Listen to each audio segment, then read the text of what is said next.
Menurut data Social Progress Index, Indonesia menempati posisi ke-117 dari 128 negara terkait masalah toleransi dan inklusi. Nah, salah satu subkomponennya adalah toleransi beragama.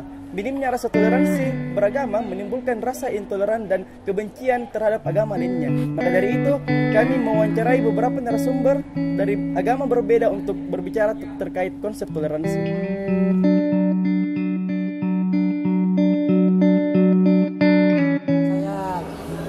Belum pernah ya, mungkin saya tidak dengar, tapi saya rasa itu mungkin dari segelintir orang-orang yang mungkin mau mengadu domba atau apa. Tapi kalau toleransi beragama kita di Makassar ini sudah cukup baik. Masalah pelemparan rumah ibadah dan perusakan rumah ibadah merupakan salah satu tindakan yang menurut saya sangat jahat, di mana menurut saya tindakan itu sangatlah tidak menunjukkan suatu wujud bahwa kita adalah seorang manusia. Dan saya juga secara pribadi saya mengecam akan hal itu.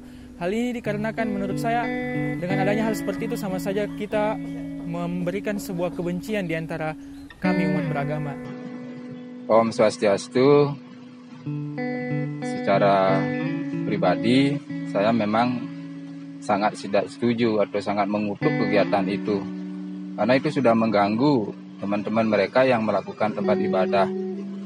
Kalau hal itu sering terjadi, maka keamanan yang kita inginkan, kerukunan yang kita inginkan itu tidak akan berjalan bagus gitu.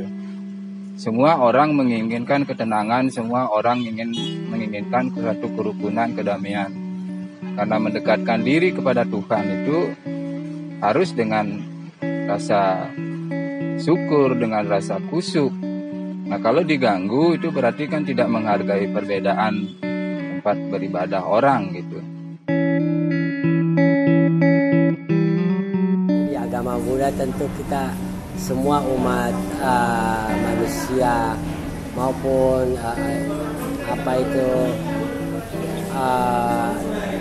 biarpun dari agama lain, suku lain, kita semua satu. Jadi kita selalu berbuat bagaimana diajari berbuat yang baik, sesama manusia saling menolong, saling membantu. Untuk konsep toleransi dalam beragama, saya pikir secara umum dalam hal agama saya, terutama dalam agama Kristen, saya mengajarkan bagaimana cinta kasih terhadap sesama, di mana di sini kami menjunjung tinggi kasih, di mana kita harus menghargai orang lain, baik itu perbedaan agama, perbedaan ras, perbedaan golongan. Tidak ada namanya perbedaan antara satu sama yang lain. Jadi kita harus sama-sama mengerti dan menghargai antara perbedaan itu, di mana jika ada perbedaan, disitulah terletaknya sebuah keindahan dalam halnya membangun sebuah kehidupan berbangsa dan bernegara. Nah, di dalam kitab kami, di dalam Hindu, di dalam Bhagavad Gita disebutkan bahwa dengan cara apapun mereka mendekatkan diri kepada Tuhan, itu akan diterima asalkan dia dengan tulus ikhlas. Jadi dengan cara apapun, nah di situ sudah jelas menghargai perbedaan. Kalau teman Muslim ya silahkan ke masjid, Kristen ke gereja, Hindu ke pura. Dengan cara apapun dia mereka lakukan gitu. Kalau kami di dalam Hindu ada 4 cara yang namanya Bhakti Marga. Bhakti Marga itu makanya teman-teman kami itu bawa sarana ke pura dia. Berupa dupa, bunga, sajen itu. Sarana-sarana yang lain ya ada tempat ibadah, pura. Kalau adik masuk tadi ada itu Arca Ganesha gitu. Itu sarana. Hanya sarana itu perbedaan itu gitu.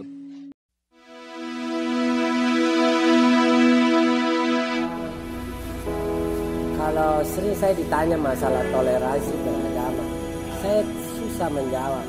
Karena sampai saat ini memang kita tidak pernah ada masalah atau apa, malah kita dilindungi. Kalau ada acara kan macam keamanan apa, warga sekitar kita semua datang. Jadi selalu lancar kita misalkan acara-acara besar ya, seperti ulang tahunnya Dewi Shema apa, semua kita saling sama-sama. Bulan 8 kita ada acara rutin untuk menyumbang beras, sembako sampai 40 ton kita bagi biasa. Jadi semua didukung sama saudara-saudara kita juga dari agama lain. Jadi saya rasa rasa sangat baik. Saya berbicara di Kota Makassar ya. Saya sangat bangga karena sampai saat ini kelenteng ini sudah 100 tahun lebih bisa berkembang, umatnya bisa beribadah dengan tenang, aman semua. Tentu itu karena toleransi kita sangat tinggi. Untuk pesan dan harapan untuk umat beragama, kiranya kita senantiasa untuk hidup dalam kedamaian, di mana hidup dalam kedamaian itu jika bisa kami kurangi konflik-konflik, kita kurangi adanya perselisihan, kita kurangi adanya pertengkaran, dan jika ada misalnya adanya perbedaan, menurut saya itu adalah hal yang wajar, di mana jika tidak adanya perbedaan maka disitulah merupakan suatu warna tersendiri dalam kehidupan. Jadi setidaknya di sini kita mau saja untuk saling mengajak, di mana kita dapat hidup bersama dalam perbedaan ini. Jadi kiranya antara umat beragama, baik itu Kristen, Islam, Hindu, Buddha, ataupun agama apapun itu, kiranya kita senantiasa menjunjung tinggi yang namanya kebaikan dan hidup dalam cinta kasih. Terima kasih. Ini yang sering terjadi sekarang. Di dalam Hindu ada yang namanya Satyam Pritiwim Darayanti. Kejujuran adalah penyangga keharmonisan dunia. Oleh karena demikian, yang membuat sekarang kita kadang tidak tenang adalah berita bohong. Saya berharap kepada generasi muda yang mendengar ini, sebelum meng-share, di-sharing dulu, dibaca dulu. Karena tidak semua berita itu benar. Karena itu di dalam Niti Sastra dikatakan ada 4 hal yang mesti harus dijaga, adalah dengan kata-kata kita akan mendapatkan kebahagiaan. Dengan kata-kata kita mendapatkan kedukaan, kesedihan. Dengan kata-kata kita mendapatkan suatu kebaikan. Dengan kata-kata kita akan mendapatkan kematian. Karena itu kata-kata itu perlu dijaga. Ujar ahalo, tidak boleh menyampaikan kata-kata yang menyakiti orang lain. Yang penting mau disampaikan adalah ujar hayu, berkata-kata yang lembut, yang bisa orang lain menerima dengan baik. Sehingga dengan demikian kehidupan kita, maka keharmonisan akan bisa terjaga. Karena di dalam Hindu menekankan adanya kejujuran, satyam, dan karma pala.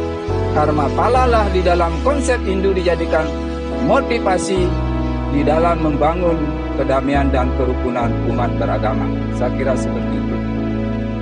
Dari ketiga narasumber tersebut dapat kita simpulkan bahwa setiap agama mengajarkan rasa cinta dan kasih sayang terhadap manusia. Nah, bagaimana dalam pandangan Islam? Apakah dalam Islam diajarkan untuk memerangi agama lain? Apakah hal tersebut dikatakan dengan jihad? Nah, saya Ahmad Taufik dari Departemen Kebijakan Publik Medical Muslim Family mengajak teman-teman sekalian untuk menemukan jawabannya di kegiatan Think and Talk 2019 yang insya Allah akan diselenggarakan pada 31 Maret 2019 di Auditorium Prof. Amiruddin pukul 8 pagi.